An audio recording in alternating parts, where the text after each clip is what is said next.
Commanders. ये बहुत बड़ा ब्लो था ईरान के लिए और इसलिए ईरान ने इसको ऑपरेशन ट्रू प्रॉमिस 3 का नाम दिया। और उसके बाद ये हमला जिसको आप यहां पर देख रहे हैं, और इसमें दावा यह किया गया कि हमने इजराइल को बहुत नुकसान पहुंचाया। हालांकि इजराइल की तरफ से कहा गया है कि हमारे कुछ सैनिकों को मामूली चोटें आई जिनको फर्स्ट एड के बाद छुट्टी दे दी गई, और यह कहा गया कि 3 नागरिकों की इसमें मौत हुई है। और इसमें यह स्पष्ट दिखाई देता है कि ये एक रिहायशी इलाका है। ये शहर का वो इलाका जहां रिहायशी इमारतें आपको दिखाई दे रही हैं, वहां पर यह अटैक हुआ है, इसमें कोई दो राय नहीं है। हमारे साथ कमोडोर बहल यहां इस चर्चा में जुड़ चुके हैं, एयर मार्शल पीके श्रीवास्तव हमारे साथ इस चर्चा में हैं, और मेजर गौरव आर्य अगले 30 सेकंड के अंदर अंदर आपके सामने नमूदार होंगे। लेकिन सबसे पहले जरा ये समझ लें हम, पीके श्रीवास्तव सर, ये अचानक आप लोग बात कर रहे थे आज से 2 दिन पहले कि अब अगर यहां पर प्लग नहीं किया गया तो ईरान हाथ से बाहर चला जाएगा, और ऐसा लगता है कि अथॉरिटीज भी इस बारे में विश्व भर में शायद सोच रही थी, कम से कम इजराइल में सोच रही थी। अब ये जो हुआ है, क्या ये आपको निर्णायक दिखाई देता है? क्या आपको दिखाई देता है कि ईरान की जो महत्वाकांक्षाएं हैं उसको वाकई रोकने वाला ये फैसला, ये ऑपरेशन है, या कम से कम चेतावनी देने वाला है? बस दिनेश, एक बात तो पक्की है जो कि इजराइल ने तय कर रखी है कि ईरान के पास एटम बम नहीं होने चाहिए। अगर वो होते हैं तो इजराइल को पक्का पता है कि उसका इस्तेमाल सिर्फ उसके ऊपर किया जाएगा। और ये जो है, और इजराइल के पास इतना क्षेत्रफल नहीं है, इतना एरिया नहीं है कि वो रियली एटम बॉम्ब से अपनी वो कर सके। इस वक्त जो है 408 किलोग्राम यूरेनियम उनके पास है। सर मैं तो दिए समझना चाह रहा हूं, 60% वो प्योरिटी पर है। अगर वो डर्टी बॉम्ब भी बनाते तो बड़े बनेंगे, लेकिन बन सकते हैं। और ईरान के पास एक और क्षमता है, उनके पास मिसाइल्स हैं, हाइपरसोनिक मिसाइल्स भी हैं, जो टेक्नोलॉजी तो रशियन है लेकिन उससे बनी हुई है, तो अभी उसको फेंक भी तो अभी कुछ देर के लिए ये मानते हुए, इसलिए उसको ये घातक हमला, जैसे हमने पिछली बार हम लोगों ने कहा था, ये जरूरी है कि उसके इंफ्रास्ट्रक्चर पर जो कि एटम बॉम्ब बनाते हैं, लीडरशिप पर, और जो उनकी सैन्य अधिकारी जो इसमें इन्वॉल्व हैं, उनका समाप्त होना या उनको खत्म करना इजराइल ने अपना मुहिम बना रखा है। तो अगर ये मुहिम है, और अगर फिलहाल ये माने कि इजराइल और ईरान तक ही ये सीमित होने वाला है, और दोनों को आप कंपेयर करते हैं, कौन कहां दिखाई देता है? मुझे लगता है कि एक छोटा सा मैं एग्जांपल दे देता हूं। अभी आप देख रहे हैं, ईरान ने खुद ये कबूल करा है कि 200 इजरायली जहाज ईरानियन एयर स्पेस में थे। 200, ये खुद कह रहे हैं वो लोग कि 200 थे। एक जहाज नहीं मार पाए वो, एक जहाज, और 200 आए, अपना काम करके वापस निपट गए। लेकिन क्या ईरान में वो कैपेबिलिटी है कि तेल अवीव के ऊपर अपनी एयरफोर्स घुमाए? एक बार घुमा के तो देखे। बैलिस्टिक मिसाइल और ड्रोन एक अलग बात है, फाइटर पायलट के साथ एक जहाज भेजना, दैट्स अ सेपरेट, वो अलग मैटर है ऑल टुगेदर। और मुझे नहीं लगता कि ईरान में ये काबिलियत है, पहली चीज। दूसरी चीज, ईरान के ऊपर इतने सैंक्शंस हैं कि ईरान का बहुत सारा माल अच्छा जरूर है, लेकिन वो जुगाड़ का है। They cannot beat the Israelis in technology, हो ही नहीं सकता। तो ये कंपैरिजन, ये तुलना बड़ी आवश्यक है समझने के लिए कि इसका आउटकम आगे क्या हो सकता है। ईरान के अटैक से इजराइल को भारी नुकसान हुआ है। अगली खबर देखिए, तेल अवीव और यरूशलेम में इमारतें गिरी, बहुमंजिला इमारतें गिरी, कारों को नुकसान, 2 लोगों की मौत, 90 से ज्यादा लोग घायल बताए जा रहे हैं। कहीं पर ये कुछ सोर्सेस के हवाले से ये 2 लोग बताए जा रहे हैं, कई सोर्सेस 3 लोग बता रहे हैं। कम से कम 2 से 3 लोग तो निश्चित रूप से इसमें मारे गए हैं, 90 से ज्यादा लोग घायल। क्या ये इजराइल एंटीसिपेट कर रहा होगा कमोडोर बहल की ये इस तरीके से पलटवार करेंगे और इतना नुकसान तो कम से कम होगा? बिल्कुल, वो एंटिसिपेट तो कर रहा था, इसलिए उनके बहुत सारे सिस्टम है, जैसे थार्ड है, जैसे कि आयरन डोम है, एरो सिस्टम है, पैट्रियट भी है। एक पैट्रियट का उन्होंने बोला, ईरान ने क्लेम किया कि वो डिस्ट्रॉय किया, लेकिन उससे कोई फर्क पड़ने वाला नहीं। थैड की 2 बैटरीज हैं। क्या होता है कि जब हम एक एयर स्पेस को सैचुरेट करते हैं, सैचुरेट का मतलब बहुत सारी मिसाइल्स भेजते हैं, ड्रोन्स का कोई इफेक्ट नहीं हुआ, 100 के करीब गए, ज्यादातर ड्रोन्स को शूट डाउन कर दिया गया। लेकिन जब हम 50 से लेके 100 से लेके 150 मिसाइल्स तक अगर हम भेजते हैं एक शॉर्ट पीरियड ऑफ टाइम के अंदर, तो वो सैचुरेट कर देती हैं। इसका मतलब है कितने भी अच्छे इंटीग्रेटेड एयर डिफेंस सिस्टम हो, उसमें से कुछ मिसाइल जो है निकल जाएंगी। और यही हुआ है। आज हमारे साथ थे इजराइल के एम्बेसडर, उनसे हमने ये प्रश्न पूछा कि क्या उधर ईरान के अंदर कोई डीपली आपने अपने कमांडोज को भेजा था, और अगर कमांडोज को भेज के क्या आपने उनके रेडार और एयर डिफेंस सिस्टम्स उड़वाए थे ड्रोन से, जैसे कि किया गया था यूक्रेन ने किया था बॉम्बर्स का, रशियन बॉम्बर्स का? स्पाइडर वेब में। हाँ। उन्होंने कहा हाँ, आज पहली बारी उन्होंने ये चीज को, तो ये तो बहुत बड़ी खबर है। इसका मतलब ये है कि एयर डिफेंस सिस्टम अगर ईरान के पास है भी, तो एयर डिफेंस सिस्टम को इससे पहले कि वो रोल प्ले करते उनको इनर्ट कर दिया गया था। ये खबर देखिए जरा, ईरान के एटमी ठिकानों पर फिर से अटैक। शुक्रवार देर रात इजराइल ने हमला किया। नए इजरायली हमलों में 60 और लोग मारे गए। इजरायली हमले में अब तक 138 लोग मारे गए हैं। और इजराइल कार्ड्स, जो रक्षा मंत्री हैं, उन्होंने तो ये स्पष्ट कर दिया है कि अब ईरान इसके लिए तैयार रहे। एक्चुअली ईरान को इसका अंदाजा होगा क्या कि ये होने वाला है और इतना बड़ा होने वाला है? देखिए, बहुत बड़ा ये ब्रह्मचलानी है, बहुत बड़े कमेंटेटर हैं जियोपॉलिटिक्स में, और भारत की जो न्यूक्लियर डॉक्ट्रिन है जी, उनमें भी उनका भी हाथ है उसको लिखने में। ब्रह्मचलानी साहब का एक ट्वीट है जिसको पूरा मीडिया डिस्कस कर रहा है, और आज मैं उस ट्वीट के बारे में बताता हूं। उन्होंने बोला है कि ये डिसेप्शन था बहुत बड़ा, जिसको भेद कहते हैं। अच्छा, ये भेद करा कैसे? ट्रंप ये चूरन देता गया ईरानियंस को कि बेटा तुमसे हम बात कर रहे हैं, तो आओ बैठो बात करो। तो लोग बात कर रहे थे। अच्छा, ये कल जो आने वाला संडे है, कल फिर से एक मीटिंग होने वाली थी। अच्छा। स्टीव विटकॉफ है जो अमेरिका का रिप्रेजेंटेटिव, वो उसके साथ ईरानियंस को बैठना था और शांति वार्ता होनी थी। ये शांति वार्ता के लपेटे में ला के इन लोगों ने ठोक दिया ईरान को रात को। ये स्टोरी है बैकग्राउंड की। ये पूरा पहले बोला कि देखो हम शांति वार्ता, और ट्रंप क्या ट्वीट करता है? ट्रंप ये ट्वीट करता है कि मैंने तो तुम्हें बोला था, देखो कि मैं तुम्हें 60 दिन की मोहलत देता हूं, और फिर कहता है आज 61वां दिन है। आज 61वां। हाँ, लेकिन मेजर गौरव आर्य, आप जो कह रहे थे कि स्पाइडर वेब को बड़े तरीके से स्टडी किया गया है जी, स्पाइडर वेब में भी यही हुआ। अगले दिन शांति वार्ता होने वाली है, उसके पहले यहाँ पे देखिए हरकत की गई थी। कुछ खास तरीके से स्टडी करा इन लोगों ने। हाँ, बिल्कुल खास तरीका। मेरे को एकदम पैटर्न वही दिखाई दे रहा है जी, कि जब तक यहाँ पर झुंझुना, जैसे हम लोगों ने पहले जब मॉक ड्रिल यहाँ पर की, वो समझ रहे थे मॉक ड्रिल की जा रही है, और उधर अगले दिन काम हो गया था, सायरन वहां बज गया। उसी तरीके से यहाँ पर यह सोचा जा रहा था कि वार्ता होगी, और यहाँ पर बिल्कुल दिनेश भाई, इन लोगों ने क्या करा? मोसाद के कमांडोज गए ईरान के बिल्कुल अंदर चुपचाप, और काफी समय पहले से वही ट्रक्स, वही गाड़ियां इन्होंने ईरान के अंदर छुपा दी।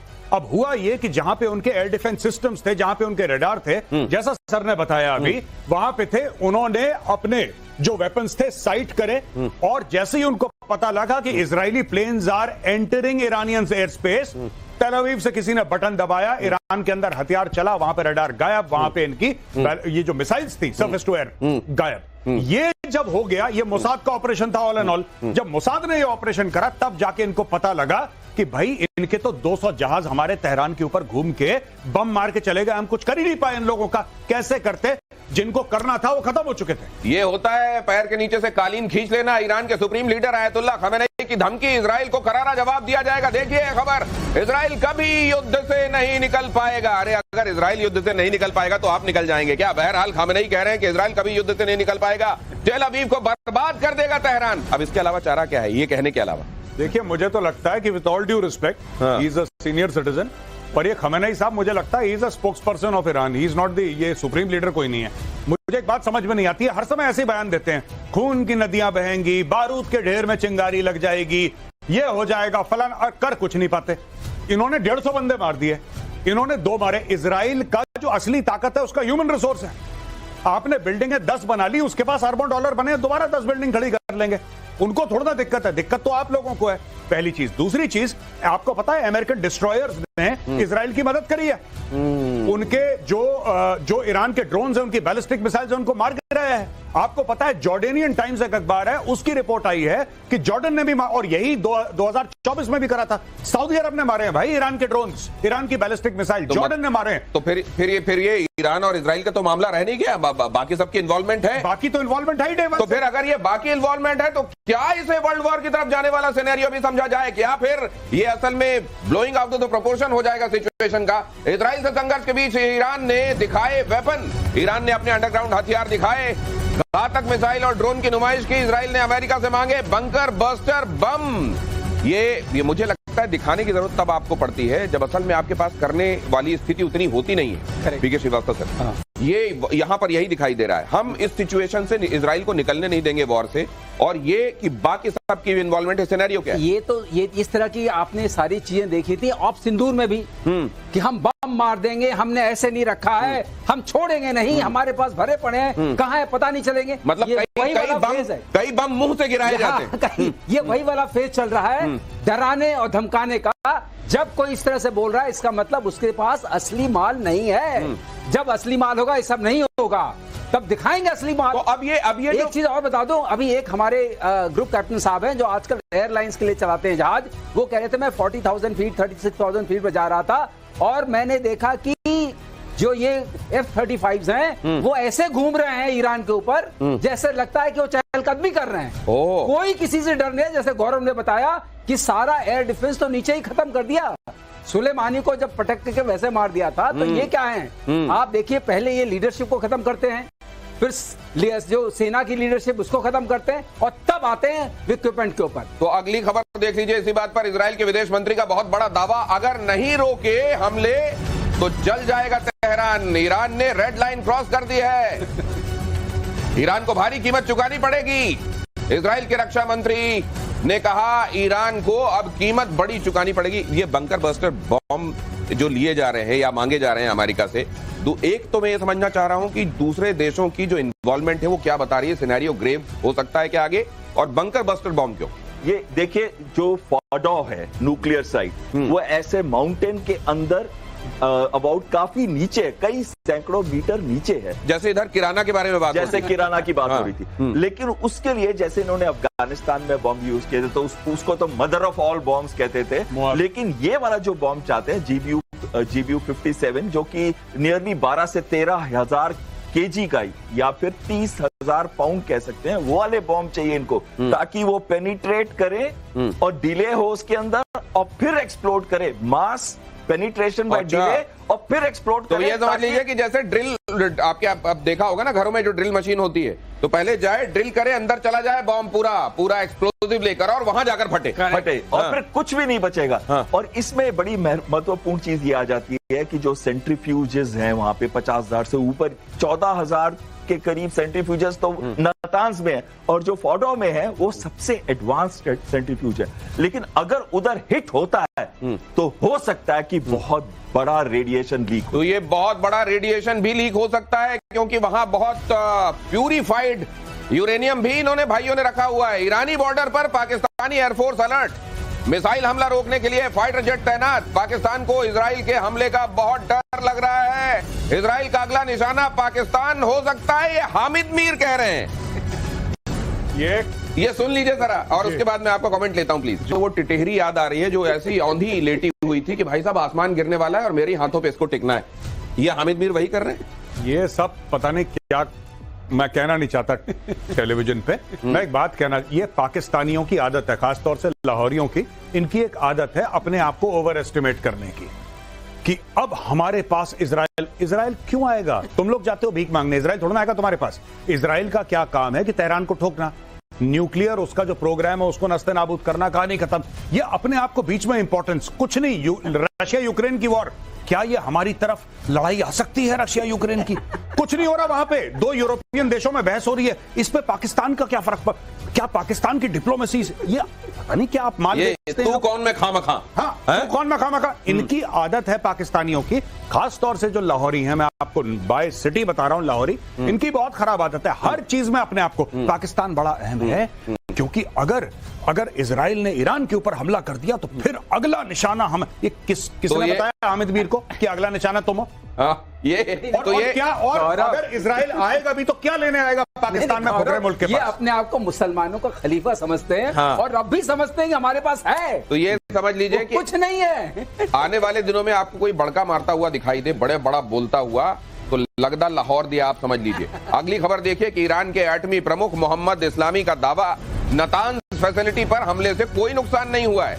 मतलब कह रहे हैं और मारो, हमलों से कोई रेडिएशन लीक नहीं हुआ है, जनता को घबराने की कोई जरूरत नहीं है, परमाणु बम बना कर रहेगा ईरान, ये कह रहे हैं कोई नुकसान नहीं हुआ है। दिनेश, ये जो उनका खमीनी है उसने बोला है कि ये हमारी रिलीजियस ड्यूटी है कि हम एटम बम नहीं बनाएंगे। जो उसने अपनी तकरीर की हुई है और जो अपना रिलीजियस एडिक्ट दिया तो हुआ है, हम नहीं बनाएंगे कहा उसने कहा हम नहीं बनाएंगे। तो फिर वहां क्यों बन रहा है? कहता है, लेकिन बना रहा है। हाँ। क्योंकि मैंने उस शो में बताया था ना कि इनके 50,000 पेजेस, 163 सीडीज ये मिले थे अहमद वाली जगह पे जब उन्होंने मोसाद ने निकाला था। तो वो है इनके पास, लेकिन ये कहते रहेंगे और उससे कहलवाते रहेंगे कि भाई ये हम नहीं करेंगे, लेकिन अब तो खुल के आ गया है। तो ये जो बोल रहे हैं आप परमाणु बम बना के रहेंगे, लेकिन अभी कॉन्फ्लिक्ट चल रहा है। नहीं, ये जो आप कह रहे हैं ये से भी बड़ा, आप जो कह रहे हैं कि यहाँ तो बड़ा एनरिच्ड यूरेनियम इन्होंने रखा हुआ है और वहां मार दिया तो फिर बड़ी तबाही फैलेगी। इनको ये अंदेशा नहीं है क्या कि हमारा बम हमारे खिलाफ इस्तेमाल हो जाएगा? बिल्कुल। और जब ये यूरेनियम एक्सप्लोड करता है या इसका रेडिएशन लीक होता है, अगर हम उस पे ही रहे तो इसके दो इफेक्ट होते हैं, रेडियो एक्टिव भी है और जो पॉइजन टॉक्सिक मटेरियल बाहर निकलता है, क्योंकि ज्यादातर ये UF6 के मटेरियल होते हैं, यूरेनियम हेक्साफ्लोराइड 6। अगर वो निकलता है तो टॉक्सिटी सब जगह पड़ जाएगी, एनवायरमेंट तो खराब होगा ही होगा, पानी में पॉल्यूशन आ जाएगा और साथ में ये स्प्रेड करेगा विंड के हिसाब से, हवा के हिसाब से, कहां तक ये स्प्रेड करता है। लेकिन इसमें एक कंटेनमेंट होती है, ये देखना पड़ता है कि कितने सेंट्रीफ्यूज इफेक्ट हुए हैं, उसका स्प्रेड कितना है और क्या उन्होंने कंटेनमेंट मेजर्स लिए हैं कि नहीं। जैसे कि आपने याद होगा अमेरिकन प्लेन्स बोरोन लेके आए थे पाकिस्तान के ऊपर कि शायद वहां पे रेडिएशन लीक हो गया, तो क्या उनके पास वो मटेरियल्स हैं उसको कंटेन करना। ये बड़ी खबर देखिए, ईरान को लेकर इजराइल का बहुत बड़ा दावा, इजराइल की सेना का बयान, ईरान का यूरेनियम मेटल प्रोडक्शन बिल्डिंग तबाह की हमने, इस्फहान में ईरान की परमाणु प्रयोगशाला नष्ट की। तो ये क्लेम और काउंटर क्लेम हो रहे हैं, लेकिन एक चीज साफ दिखाई दे रही है कि फिलहाल ईरान की हालत खराब है। और ये कितने दिनों तक, ये भी कहा गया है, इजराइल काट्स की तरफ से ये बात कही गई है कि if it is not for weeks, at least this is going to be there for days। मतलब कुछ दिनों तक तो ये 3, 4, 5 दिन तो कम से कम एक्सपेक्ट किया जाए। मुझे लगता है ज्यादा होगा, क्योंकि इसमें अब और एक्टर्स भी इसमें शामिल हो जाएंगे। सबसे बड़ी बात यह है कि लोग रुकने की बात कर रहे हैं और इजराइल उनको जवाब तक नहीं दे रहा।